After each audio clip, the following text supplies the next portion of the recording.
protocols in place that I felt that once I got to Hungary, I felt quite safe and reassured. It was really more just the traveling and trying to get out of the country and getting there without COVID. You know, it makes sense, Ting, and I believe that it must have been especially scary to be in the position of the Australians, for example, that were, I mean, they were in teams, the teams were counting on them, and then all of a sudden they can't travel. Yes, it hits the athlete, but it also hits their team, and it's like a double whammy. It's horrible. Yeah. Thank you. But sort of looking into the Olympic Games in 2021 Tokyo, there's been a lot of controversial information coming out. They're going to happen, they're not going to happen. Do you have similar concerns before these Olympic Games as you had before the ISL? And did the ISL sort of teach you how to deal with these issues a little bit, with the uncertainty? Ting, do you want to? Oh, go ahead. Go ahead. I think 2020 has just taught me how to be more flexible, how to adapt as quickly as possible, and how to, yes, make plans and have goals, but also learn to maybe have backup plans or be flexible enough to adapt and change and evolve so that I'm not stuck in a spot where, you know, I've done things a certain way and then the situation changes and I just can't be on top of the situation. I think the ISL really just taught me to react really quickly and really go with the flow on a lot of things, especially like with the flights being canceled and just plans and dates being moved around constantly. I think even when we were there in Hungary, our meet schedule got changed a few times and we weren't sure even like when we were going to go home. So I think going into 2021, I think having the ISL again this year is something to hold on to, especially amidst all the controversy surrounding Tokyo 2021, and if it will be postponed, canceled. It feels like 2020 all over again, but the second version. So yeah. But now we know how to handle it. We'll just put our head down and keep going. Yeah. But yeah, I mean, pretty much exactly the same thing. I feel like, but the thing I will say too is I think going into the games this year, having done ISL and having had a successful bubble experience, I think the IOC and like bigger sporting events can definitely learn from what we did and look to that. So I feel like having been a part of that, we know that this is possible to do. Obviously, the Olympics are a much larger scale. But at the same time, like I see colleges trying to do it. And I think the level of the Olympics is just, it's a whole nother level than collegiate athletes. And we've already had the games taken away from us for 1 year. I just don't see, at least that, like, I just don't think they're going to put in jeopardy all these athletes. Like, I think it's going to be really well done. And they're going to have like all the safety protocols that we need set in place. And whether that looks like people getting the vaccine or whatever going into it. I just feel like we had more time to prep in the last year. We've seen it happen before. We kind of know how things need to go a lot more this year than we would have if we were kind of scrambling last year to make it happen. So whether or not, again, I know there's like theories and controversy about whether it's happening again or not, whatever. I'm kind of just deciding to ignore all that and put all that aside and just, again, like we did with ISL, just put our head down and just plan like this is going to happen. And until the day they officially come out with something that says no, then it's a go. Well, worst case scenario, you always have the ISL season 3 waiting for you in the end of August. Exactly. Sort of looking into the Olympics itself, it seems to be two really ways they can go about this quarantine or bubble, however you want to call it. One way is to take the Budapest route and isolate everyone in a bubble, test everyone, keep it strict. But Linnea, as you correctly mentioned, the scale is completely different. Mm-hmm. That's tens of thousands of people, including the staff, you'll have to test and have to keep in bubble. That's a lot of people. And I believe the Japanese government is kind of iffy with that a little bit. But the alternative route, potentially, would be to vaccinate all of the athletes prior to the Olympic Games. Now, Ting, Linnea, what do you think about the vaccination? I mean, I'm not saying this is going to happen, but if this was to happen, would you be okay in being vaccinated in order to go to the Olympic Games? Yes. I mean, I'm at this point willing to do whatever it takes to make it happen. So if that's what they're asking of me, then I'm fine with it. I don't know that many people that have gotten it. I know they don't have like long-term research of the effects, whatever, but if that's what it takes to get in, I mean, I could just be speaking for myself, but I would think that a lot of athletes would also be on board to make it happen and have it be successful. Yeah. The issue with the US athletes also is that your guys' trials are so late. You won't have much time to figure out who's going to the Olympics, who to vaccinate, and to give them time to sort of recover from the vaccine. It's going to be a challenge. Ting, what about you? Would you be fine with being vaccinated to go to the Olympics? I've waited a year for Tokyo. I would be open to having the vaccine if that meant that I could be there and I could swim in Tokyo. I would, totally do the be tested every 5 days like we did in Hungary. As uncomfortable as it is, it's what, kept us safe and kept everyone on top of just the safety protocol. And if that was in place, like I would feel a lot more confident, even though it's not the most fun thing to do. Makes sense. Thank you, Ting. And thank you, Linnea. Let's dive into ISL season 2020 itself. Could you analyze the performance of DC Trident this season? I know this potentially wasn't the season you guys were hoping for, but I mean, looking at from another side, I've spoke with many DC Trident's athletes, and everyone keeps mentioning the amazing team atmosphere you have, the amazing bond you guys have created, and no one ever regrets being on the DC Tridents or even thinks about switching to other potentially teams that have higher chances of making it to the final. Everyone is like, no, we want to make DC Trident successful. Yeah. about season 2020 for DC Tridents? Yeah, Ting, do you want to start? I think our team, we really prided ourselves on having a really good bond, having a really strong bond.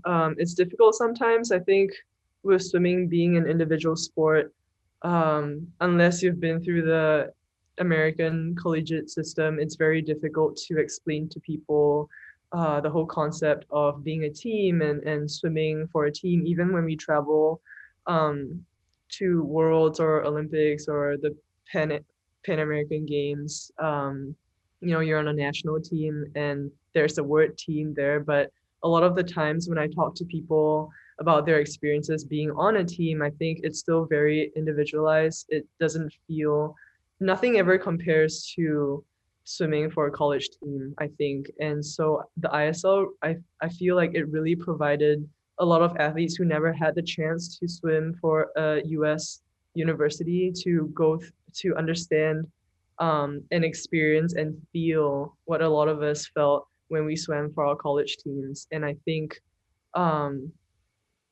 for us on the DC Trident team, I think a lot of people really were very grateful for being able to feel, that feeling, and then everyone just really embraced it. And I think once everyone, was on the same page and felt the same way, it just really carried itself. And it wasn't something that we had to force or enforce every day and be like, no, guys, we have to be a team. It became a very natural thing that just built on its own. And I think that's what helped us a lot of the times when we were competing. And it just helped the whole bubble experience be really, really good, for me at least. Mm-hmm. Would you say this sort of natural bond that happened because you guys were lucky to a certain extent? Maybe the recruiter did a very good job at sort of having the right team chemistry? Or was it something you guys did maybe in the first days, like some icebreakers, I don't know, some team activities you guys did together? Obviously, a practice together is quite the icebreaker or quite the team activity, but outside of the pool, maybe? I think it's a mix of things. I think it's definitely the athletes who were recruited. I think it was the attitude of everyone going in and just really embracing the team culture. I think we never really did a practice as a whole team. A lot of us, it was a mish and mash of like the distance swimmers would be like, hey, like if you're doing like a distance set, can I join you? Or if it was like if I was doing a power set and someone wanted to join, they were completely free to do so. It's really funny. I was talking to Linnea about this towards the end of the trip. There were a few times where I'll be doing the set that my coach from home had written for me, and I would be doing the set completely by myself. And I remember thinking, like, if I was doing this in Singapore by myself, it would have been it would either be really horrible, really boring, really difficult to just get through that tough set by myself. But when I was in Hungary and we were training together, I remember doing this really difficult quality set, and I forget who was next to me. Maybe it was Zane, or it was someone else doing something completely different, but somehow having like everyone around me doing, even though they're doing their own things, but you could kind of feel that everyone was like, yeah, we're all here for the same purpose and we have the same goal and we're working really, really hard towards it.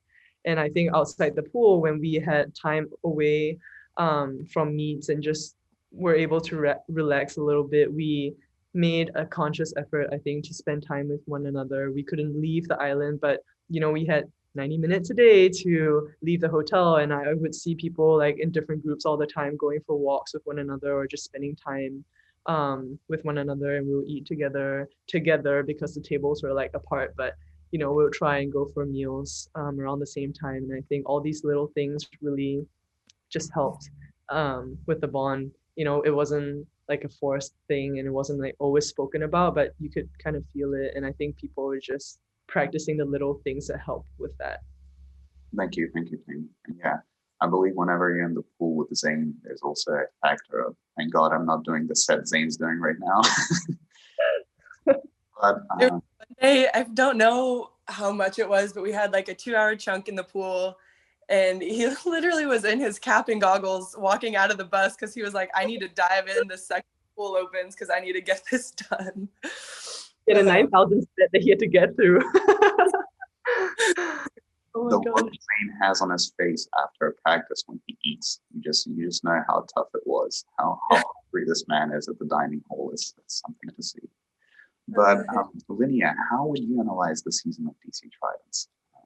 Yeah, I mean, I kind of just put it together, actually, Ting, as you were saying this. I think, honestly, having the time, the 90 minutes outside to really bond with each other, outside of being on your screens, outside of just like hanging out, watching TV together, honestly, really made us see each other and have a deeper bond and relate to each other as people more than just athletes. And I think that was something really special about our team. There weren't really egos. It wasn't all about swimming, all about performance. I mean, obviously we're all really competitive, and whenever we'd play card games at night, we would see that side come out. But I think we developed a connection with each other that just went beyond swimming and went beyond athletics. And I think that was something really special for us. So when you're diving in, it wasn't like out of fear of like, I need to perform, otherwise my team is gonna like be upset with me, or like they're gonna hate me or think I'm not good enough to be here. It was like, we just see each other as people. We understand that things happen, like you might have a failure of a race, but everyone would get out of the race, put a smile on their face, and just put a mask on and sit in the box and just start cheering again. And I think that was something really special. Like there wasn't there just wasn't egos. It wasn't about you. And that was something really special on this team for sure. I do think that we didn't really get the chance to kind of all put it together at once, and whether that was just people being in different spots with COVID, or we did have a lot of meets really back to back. And so I think that was something just different for people, is kind of how to navigate training, because obviously we're still training for the Olympics. We can't just taper down for a month and try and perform like that. So kind of figuring out the schedule with trying to get in weights and get in hard practices, but also being recovered enough to be able to compete, and then having 2 days off and then competing again. It was really just like one big long swim meet, which we've all done before at like 5-6 day meets. But I just don't think everyone had their best meet all at the same time. We kind of saw bits and pieces here and there from different people. Obviously, people, like, we had really consistent performers as well. But I think we knew that. So it wasn't like, oh, like, you know, we don't got it this year, whatever. I think we came and we fought every single time. And everyone was always giving their best. It just wasn't everyone's best meet every single time. But that's just, I mean, that's swimming. So we still got along and cared for each other anyways, and made the best of it for sure. Thank you, Linnea. You mentioned how tough it is to sort of have these meets back to back. And you guys undoubtedly had a very tough schedule, probably the toughest schedule out there out of the teams. But Linnea, how fresh do you have these matches in your mind?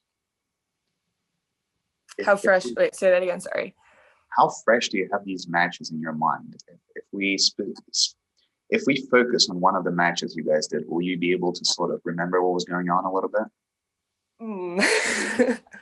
Not really. I feel like they were just such a blur. I just remember like the warm-up sessions. I couldn't tell you like which meet was what, who we were even racing. I honestly don't even know.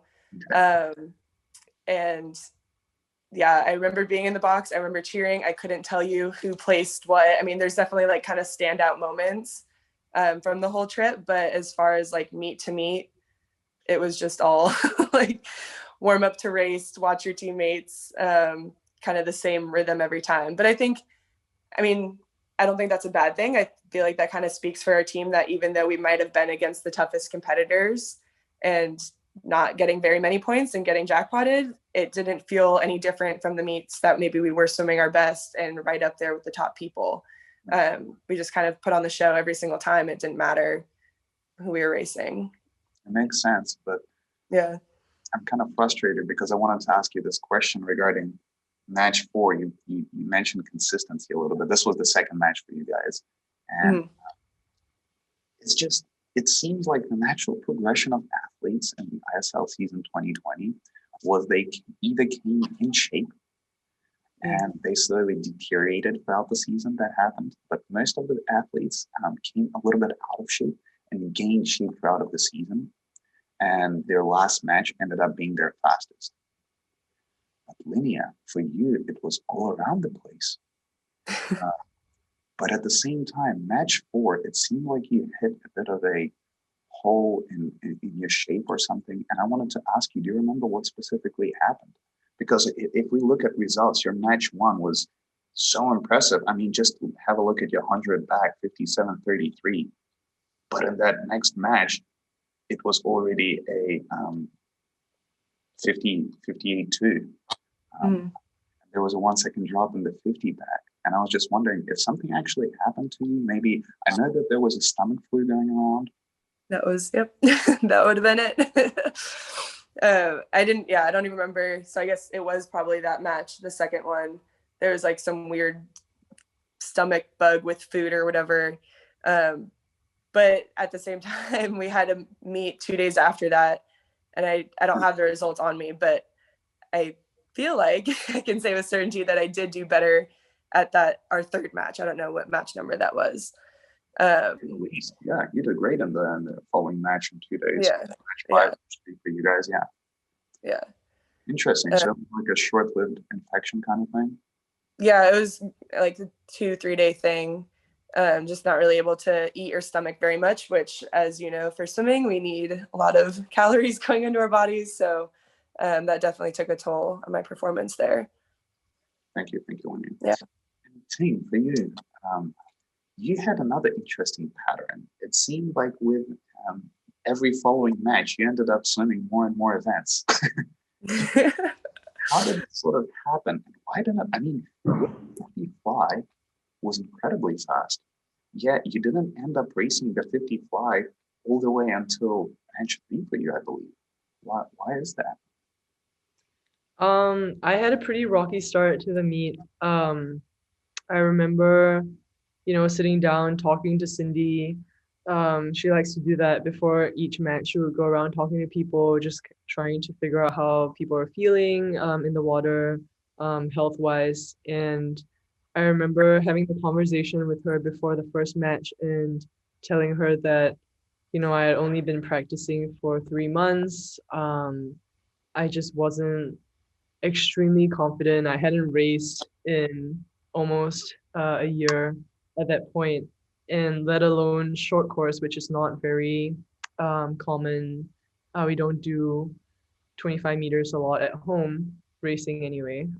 So I think I was just getting really nervous, and um, the first meet was a little bit rocky. I think I was a really only swimmer, and I was a little bit disappointed with how I performed just because no one wants to go into a race to swim slow. We all want to go in and swim fast, and even more so when you have 20 people, 20 over people relying on you and you want to score points for your team.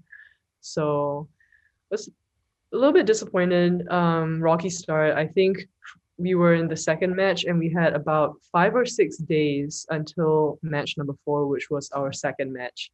And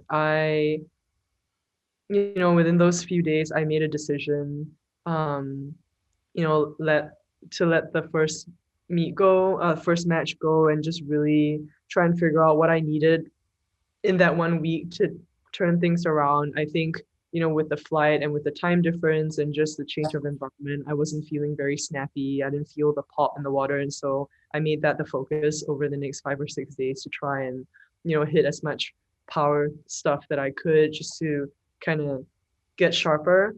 And I think by the time the fourth meet, our second match rolled around, I was feeling a little bit more confident. But I think for me, I don't really, it's always after the first race, when the first race is over before I kind of know where I am in a meet. You know how sometimes, coaches tell you it doesn't matter how you feel during the warm up, you could feel really good or really horrible. It's only once you start racing that you kind of know where you're at. And I think after I hit the first relay, I went to Cindy and told her, I actually told her, I was like, I want to swim the 50 free. Like, I want to swim the 50 fly. I think that I could do really good at it. At that point, after only 3 months of training, I had been focusing a lot on the freestyle.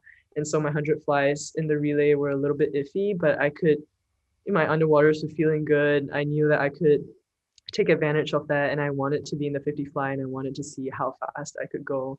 So I think me going forward and voicing out that I wanted to swim, which is quite unusual for me, I think shoulder gave her the confidence also. And I think a lot of you're right. We did have a very difficult meet schedule. I think we had matches 4 and 5 back to back, and we only had 2 days between the two matches. And I think it worried a lot of us, myself included.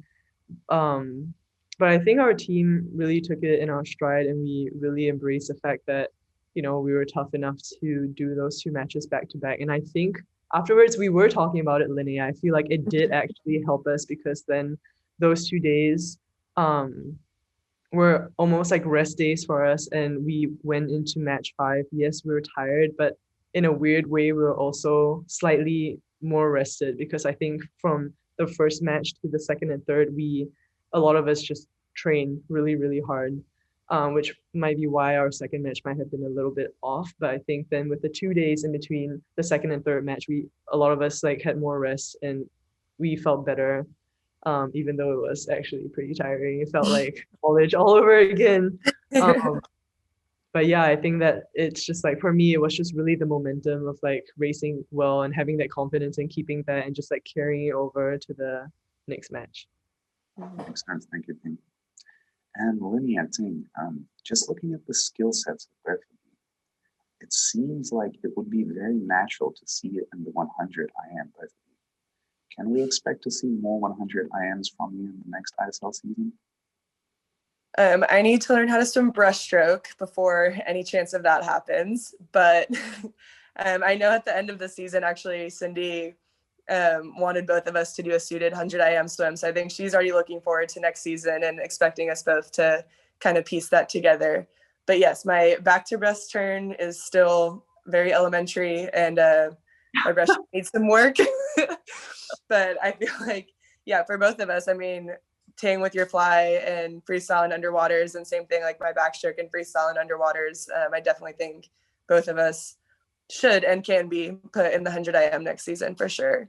But part of it is just like the lineups. I mean, the way the events worked out, there are a lot of sprint events. So for both of us to have like the 50 fly back free, the 100 fly back free options, the relays, like there's just a lot of potential events. So it was kind of up to Cindy to maneuver that and kind of piece it together in the way that was best for the team scoring for sure. Ting, do you have anything to add, or sort of the same thing? I think a lot of, when you talk to anyone who's not a breaststroker about IM, I think their main concern is always the breaststroke leg. I definitely would like to race it. It's not the same as a 200 or 400 IM, and I've never really done it short course. So if I was put in it, I'll be very excited to be able to use the walls and the underwaters. And I think we learned a thing or two about breaststroke when we were in Hungary, just watching, like the breaststrokers do their thing. And I think we could have a solid 100 IM, but like Linnea said, there are a bunch of other sprint events. So it's either we see what the lineup is, or I would like to think that we're tough enough to be able to handle, I don't know, like a 50 fly before like the 100 IM and be able to swim fast. So I'm excited. It's exciting to think about things that you could always work on to get better. Makes sense. And I believe 100 IM is like one of the most fun distances to work on. It's so short and fun. Yeah. Yeah, I feel like it kind of brings you back to being, what is it, like 8-9 years old when you can swim that again. And it's just kind of one of those events too. Like I still going into this wasn't really familiar with short course meter times. But the 100 IM especially is something that like I have no idea what a fast 100 IM time is. And I feel like it's always fun to kind of mix in those events sometimes of just like really no expectations, pressure, whatever. It's just literally you're getting in there and just racing. Makes sense. That'd be really fun. Yeah. And Linnea, can you please tell me about your experience in the skins? Because this had a year innovation, let's put it this way, skins and different strokes. How did you enjoy doing the backstroke skins? Well, I haven't swam any of the other skin races, but I like to think, and I felt like the backstroke skins might be one of the hardest ones, just in terms of the underwater use. Like I've never felt so much lactate in my legs after that third 50 backstroke, and I actually went and threw up a couple times afterwards. I was just so sick from it. But at least the first round or the first meet when they chose backstroke, I had no idea what to expect out of the races. But I finished the first 50 back, and I was right next to Amy Boquist, who I loved racing with instead of against, as I told her many times. But she turned to me right after we touched, and I think she saw the place before I even did, because she just turned and she splashed water. She's like, "Yes, what do you need from me?" And I was like, this is just such classic, like what a great, I don't know, it was just such a great moment. And it's like, no, like I'm good. So I just kind of was swimming out. I honestly don't even remember like the cheering. I know the box was going crazy because I saw the pictures and the videos afterwards, but in that moment I was just so focused. All I can remember is like looking down the lane and seeing the lights on the pool, and everything else was just totally black. And as Cindy was coming up to me between the races too and giving me little tips and whatever, and honestly could not tell you a single thing that she said. I think I was just so in the zone. I had no idea who I was racing. I was about to ask you, by the way. I saw Pez like point me over to a lane. I was like, okay, I'm just gonna head over here. Couldn't tell you times, didn't know who I was racing. It was just like, you just get up and go. And 3 minutes goes by so incredibly fast. I mean, by the time you touch, it's 2 minutes 30, but then you have to get up out of the pool the last 30. So yeah, that last 3 minute break, I felt like that was a minute. I was like, are you sure that was 3 minutes? But it was really, really special. Just the team support of it too, like coming out of it, everyone was just yelling and going crazy. I love seeing the pictures of Caitlin afterwards too. Those are pretty fun. Oh yeah. But yeah, it was really great. Caitlin was the number one fan for sure. Yeah, for sure. Thank you, Linnea. And Yeah. Ting, I have a question to you. And I'll be honest with you. I was doing a little bit of research before the podcast, and I saw one of your interviews talking about the longevity of swimmers. And you mentioned 28 being a senior age for a swimmer in Singapore. But if you look at the current tendencies in the ISL, there's Nicolas Santos doing personal bests after the age of 40. There's Brent Hayden coming back, pushing 40. There's a lot of swimmers that in the past, I believe that no one, apart from Theresa Alshamar, there wasn't really swimmers after 35 whatsoever. Do you feel like this new ISL tendency is going to push the age of the swimmer maybe way past 35? Because realistically, especially for a sprinter, your strength and power doesn't really deteriorate at all until the age of 45, maybe. I really hope so. I think the ISL has already changed the landscape of swimming quite a bit, and I'm excited to see it hopefully change the not just with people the way I think I'm really hoping it would change the way people think about age and how it relates to swimming and the longevity of it. I think coming back from Hungary, I was just really, really excited and very happy about swimming in general, just because it's difficult sometimes. I think being at home and training with the national team here, with kids who are in high school. Like I swim with kids. They actually added a new batch of younger swimmers, so now there are kids as young as 13 or 14 that I'm swimming with. Like I was a teenager before they were even born, and it's weird to think about that sometimes. And if you've been in like an environment for long enough, you start to, as much as you try and fight it and you try and and constantly like repeat to yourself like, no, like I'm fine, like I love doing this, I'm good at it, I can keep doing this. Sometimes I think just how it is with swim practice, like you're in and out of the pool 9 times a week, like it's repetitive over and over again, and sometimes being in a certain environment, it kind of shapes the way maybe sometimes you start looking at the sport or how you look at yourself and how you look at yourself in the sport. And I think being in Hungary, it was just really, really refreshing and exciting for me to see my peers, people my age who had been through college, either with me or before me, who had, who have experienced life a little bit, and some of whom have families and like just things going on outside of the pool, and that really just opened my eyes, and it was really inspiring to think about how I could be like them. I could still do all this that I'm fortunate enough to be able to be good at and to have the chance to do, and still be able to live a full life outside. Because for me, I think I mentioned in the other interview too, that I always thought that to be able to lead um, to be able to have a life outside the pool, I would have to step away from the pool. It it's so easy to think about, and it might be common sense to some people, but I think just the way that I've been brought up, or the swimming culture back home here in Singapore, I think my mindset has always been so stuck with like either or. There's never been the option of both. And I think it's always been so difficult because here it's like a progression. You go to primary school, secondary school, you go to junior college, and then you go to university, and then you either do your master's and continue at school, or you get a job, and then you keep moving up the ladder. um what I'm doing is very different. It's not normal back here at home.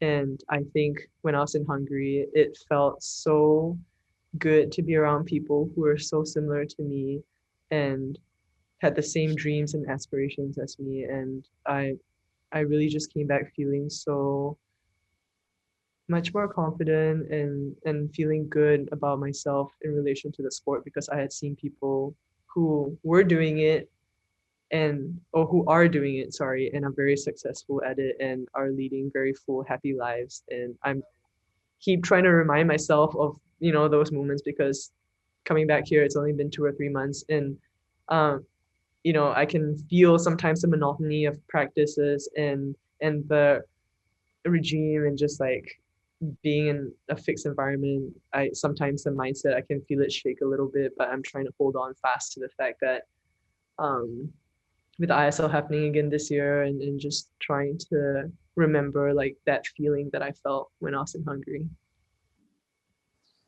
Do you ever feel like people don't really view swimming as a job?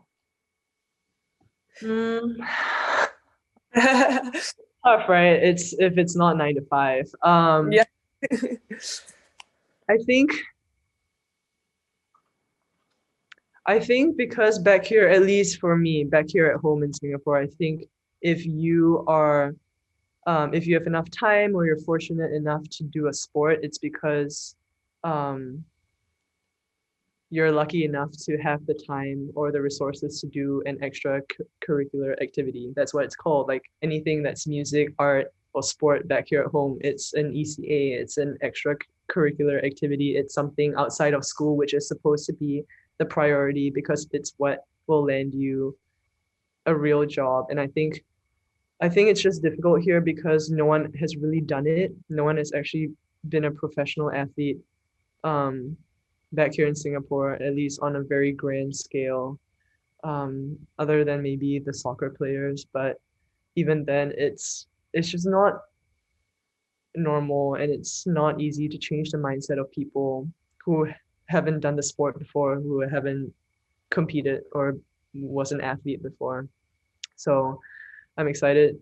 I think I actually used the word job like the first time after ISL. I was like, yeah, like, when you feel those things sometimes and they're like, what are you, student? Like blah blah blah. And like most of the time I just fill in like other, but I've been a lot more confident now, like putting down athlete as my job title and actually feeling a sense of pride about that instead of just being like, oh, I'm kind of different. Like, and I don't know if the person will like accept that, understand. Now I'm like, yes, I'm an athlete, and I'm like really proud of that, and like I work really, really hard, and it is. And you definitely because I mean, in order to be successful in swimming and to make any money from swimming, you have to be the best of the best, and the competition level is not comparable to any other job in the world, really. So I believe it's really damn hard to be a professional swimmer. Let's put it this way, and it's a hard job. But with this being said, Linnea and Ting, I believe both of you went to UCLA, and Yeah. Ting, I believe you were a senior when Linnea was a freshman. Is that correct? Yes. How much did you guys feed off of each other, and how much did you benefit from having each other on the team and sort of having the experience of being on one team previously? Do you want to go? Yeah. Well, I remember, so we swam in the same lane in the mornings all the time, just kind of how it happened. We were always in lane 4. And Ting would always go first. I'm pretty sure I always went last because I was a freshman and had no idea what was going on at the time. But Ting was living in the dorm still, and so I think we got really lucky to have you just in the dining halls and stuff after practice. And so we got to know her that way. And I think that would have been really different if you had been at an apartment. I definitely wouldn't have gotten to know you as well. But it's interesting. We were actually talking about this in Budapest. Like, yeah, we only had that 1 year together, really. I mean, you kept swimming spring quarter, so it was like an actual full year. But I don't know. I feel, and I told Ting, I was like, you're just one of those people too, where I don't see you for many months or years even. And then the second we saw each other again for this reunion a couple of years ago, we kind of just picked up right where we left off. And at that point too, neither of us were on teams, and we were kind of like, oh, this whole ISL thing, like that'd be kind of cool to like be a part of. And then like a week later, I got picked up by LA last year, and Ting got picked up by DC a couple of weeks later. And then a year after that, we were both on DC together. But yeah, we're obviously friends and teammates, but definitely have gotten to know each other a lot better just like in those 6 weeks being in Budapest. Okay, thank you. Ting, how was it for you? I mean, was Linnea a bit of the annoying freshman in your lane the first year? Yeah. Oh, you had a big class. I think she was in the class of 13. I really enjoyed, like she said, I was one of the odd seniors who I stayed on campus all 4 years. That's not very common, but it was where I was very, very happy and comfortable, and it allowed me to be around a lot of the team because I lived with the sophomores when I was a junior, and then the sophomores again when I was a senior. So I got the chance to interact with a lot of the classes, and I really liked that. And I remember like having meals a lot with the freshmen when I was a senior, and just kind of watching them and listening to them, and learning about their stories and where they came from. And um but like Linnea said, I think, I feel like we only really got a lot closer um when we saw each other again in 2019 when we returned to UCLA for a team reunion. I think at that point, I think sometimes in college, the age difference or the class difference makes you feel it more. I think now that we've been out of school for a while and kind of doing our own things, like I don't feel the age difference at all. Like sometimes when Cindy reminds me that Linnea was a freshman when I was a senior, like I don't feel like the age thing doesn't really, I don't think about that, especially in Hungary too, because like you walk around and everyone's like,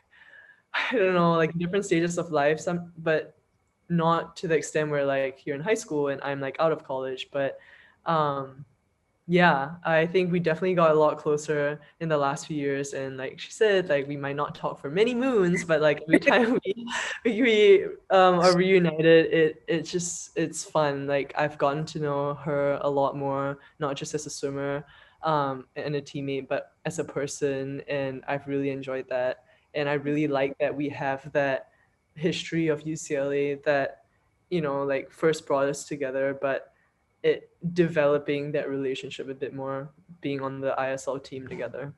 Yeah. I think, it's definitely different now too, since we're both, I think, the only two UCLA swimmers that are still swimming. So I feel like that shared experience too has definitely brought us together. But I was actually thinking about it too. Like in college, I was training more backstroke at that point and you were training more butterfly. So I don't know that we actually really overlapped a whole lot as far as like being training partners back then. Yeah. No, I think so. We definitely trained a lot more together in Hungary, I think. than we did in our year at college. Yeah. That's what quite similar in Hungary. 100 free, the 50s. You were right 50 free relays. Yeah. I made Linnea do some of my practices with me. I remember. How was it? You enjoyed these? Yeah. Yes. It was a love hate. It was good afterwards. Ting, yeah, it was fun. Are you okay with doing a little blitz? A couple of questions. Short answer, yes or no. Sometimes it's a little more sophisticated, but are you ready for it? Let's go Ting to Linnea, if that's okay. Yeah. So, do you have a pet? Yes. What is it? Dog. Two dogs. What kinds? German Shepherds, both. Linnea? Yes, a cat who acts like a dog. She goes on walks and she fetches and sits. So. What is your average yardage per day? Right now, it's about 5,000. Yeah, I'd say about the same. Oh, yeah, about the same. All right. How many hours a week, on average, do you put in swimming and swimming-related activities? Cool. And that would have been easy to answer if you were still in college. It's 30, but about 23 to 25. Okay. Yeah. 6 and 5. Yeah, I'd say about 25. Maybe sometimes a little bit more with like dry land and recovery kind of stuff. Because you have to think like everything is literally swim related. Make that over 30 with all the rolling out and stretching. Yeah. Sure. All right, thank you. Long course meters, short course meters, or yards? What is your personal preference? Long course meters. That's what I grew up swimming. Yeah. Okay. I think 2 years ago it would have been short course, but I'm really turning into long course meters. Long course? Yeah. What is your favorite event to spectate? Relays. I love watching relays. Any relay. Okay. Linnea? I would say the IMs. They're just so unpredictable, and I feel like anything can happen. All right. Mm-hmm. What is your favorite event to swim, and what would you say is your strongest event? Ooh. My strongest event is the 100 free, and I think my favorite event to swim is the 100 fly when it feels good. Like when it feels good, it's Yeah. really good. I know what you mean. Fly doesn't feel good. It's one of the worst things. Yeah. Yeah. I honestly would say the same. I love 100 fly, well, short course 100 fly, and long course actually. I think ISL kind of showed me that I can also swim backstroke still, so I love sprint backstroke, mostly just the underwaters. Fair enough. Thank you. How old were you when you started swimming? 5 with the playing in the water, but officially learning the 4 strokes, 8. That's very early. Mm-hmm. It's considered late right now, actually, back in Singapore. People are throwing their kids in like before they can even walk. I think I was 8 when I joined my team, but I didn't really commit to competitive swimming until I was like 11 or 12. Thank you. Interesting fact that kids can swim straight after they're born, and then they kind of lose the ability. It's interesting to see if anyone goes the length of sort of maintaining the skill with a kid since they're born. It would be interesting what kind of feeling of the water they arrive with. But thank you. Yeah. Who was your childhood idol, if you had one? Oh my gosh. Wow, that's hard. Like swimming related idol? Not necessarily.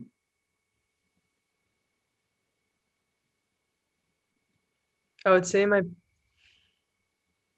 dad, well, my parents, just the way they were the ones who taught me how to, they're the ones who supported me, growing up with swimming and just taking the less taken route.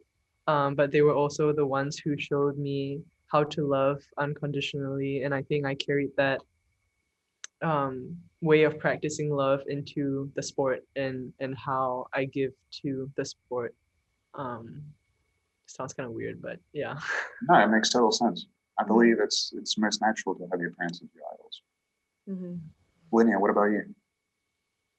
I would say same parents, but the first person, I was thinking more swim related too, and I would say Natalie Coughlin. She was kind of just did everything for so many years. Oh yeah, Natalie is definitely an inspiration, and especially now with her dietary inventions. It's very interesting to hear from her. Yeah.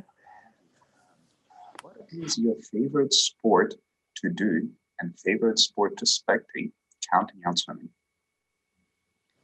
Sport to do and sport to spectate. I love watching diving or gymnastics. Favorite sport to do. Wow, I'm not very good outside the water.